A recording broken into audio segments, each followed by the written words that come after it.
ఇక్కడ ఏమైనా ఎమర్జెన్సీ కొన్ని తెచ్చి పెట్టుకుంటాం.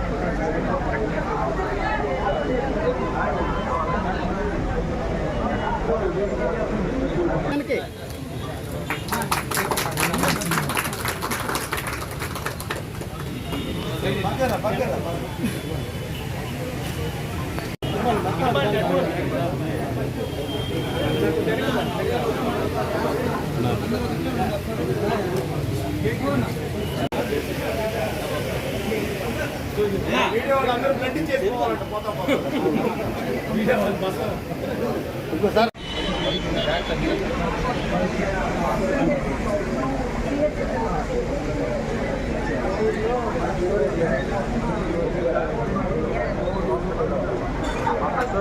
ఇక్కడ ఏమైనా ఎమర్జెన్సీ కొన్ని తెచ్చి పెట్టుకుంటాం.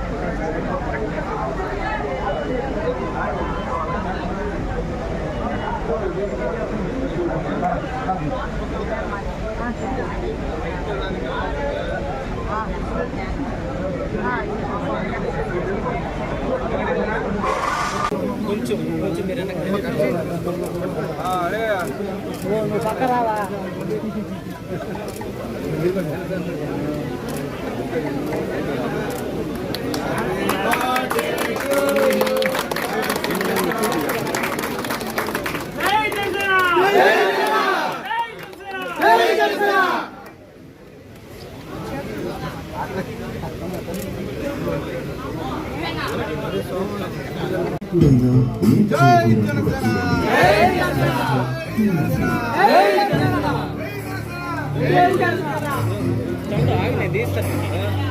ఆయన పుట్టినరోజుని ఎంతో ఆనందంగా జరుపుకుంటున్నారు. దానిలో భాగంగా ఇక్కడ జన సైనికులు రక్తదాన శిబిరం స్టార్ట్ చేశారు. వాళ్ళందరికీ కూడా నిజంగా వాళ్ళ నాయకుడి మీద ఉన్న అభిమానానికి ధన్యవాదాలు తెలుపుకుంటున్నాను. మొట్టమొదటిగా ఈ పత్రిక ముఖంగా డిప్యూటీ సీఎం పవన్ కళ్యాణ్ గారికి జన్మదిన శుభాకాంక్షలు తెలుపుకుంటున్నాను. అదేవిధంగా పవన్ కళ్యాణ్ గారు ఎన్నో ఆశయాలతో రాజకీయాల్లోకి వచ్చిన వ్యక్తి. ఆయన ఆశయాలు ఈ యువకులందరూ ఆయన అడుగుజాడల్లో నడిస్తే రాబోయే రోజుల్లో ఈ భావి తరాల ఎందుకు అలా అంటున్నానంటే యువకులని పవన్ కళ్యాణ్ గారు అంటేనే జనసేన అంటేనే అందరూ యువకులే. నేను క్యాంపెయినింగ్ వెళ్ళినప్పుడు ఎక్కడికి వెళ్ళినా ఎంతోమంది జన సైనికులు నన్ను వచ్చి కలిసిన వాళ్ళు ఉన్నారు. వాళ్ళు కలవడమే కాకుండా ఎంతోమంది నా విజయానికి కృషి చేశారు. ఈరోజు పవన్ కళ్యాణ్ గారిని డిప్యూటీ సీఎంగా మనం చూడగలుగుతున్నామంటే కూడా ఇటు తెలుగుదేశం పార్టీ జన సైనికులు కలిసి చేసిన విధానమే ఇది.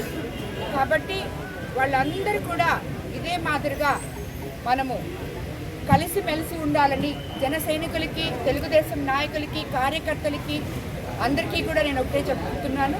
మీ అందరూ కలిసిమెలిసి మనం ఇలాగే ముందుకు సాగాలని చెప్పి నేను మిమ్మల్ని అందరినీ కూడా కోరుకుంటున్నాను. నేను పవన్ కళ్యాణ్ గారిని వెళ్ళి కలిసినప్పుడు ఆయన చెప్పారు మన నెల్లూరు గురించి. నేను ఈస్ట్లో వెస్ట్లో నాకు చాలామంది అభిమానులు ఉన్నారు అనుకున్నానమ్మా. నెల్లూరులో నాకు ఇంతమంది యువ నాయకులు నా వెనక నడుస్తున్నారని, నాతో కలిసి నడుస్తున్నారని నాకు నెల్లూరుకు వచ్చినప్పుడే అర్థమైంది.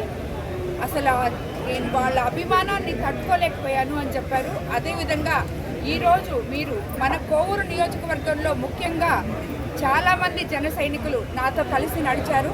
వాళ్ళందరికీ కూడా ధన్యవాదాలు తెలుపుతున్నాను. మీ అందరు కూడా ఇప్పుడు ఇక్కడ అలాగే ఇందుకూరుపేట మండలంలో, కుచ్చి మండలంలో, నా నియోజకవర్గంలో అందరూ ప్రతి మండలంలో రక్తదాన శిబిరాలు ఏర్పాటు చేశారు. వాళ్ళందరికీ కూడా ధన్యవాదాలు తెలుపుతున్నాను.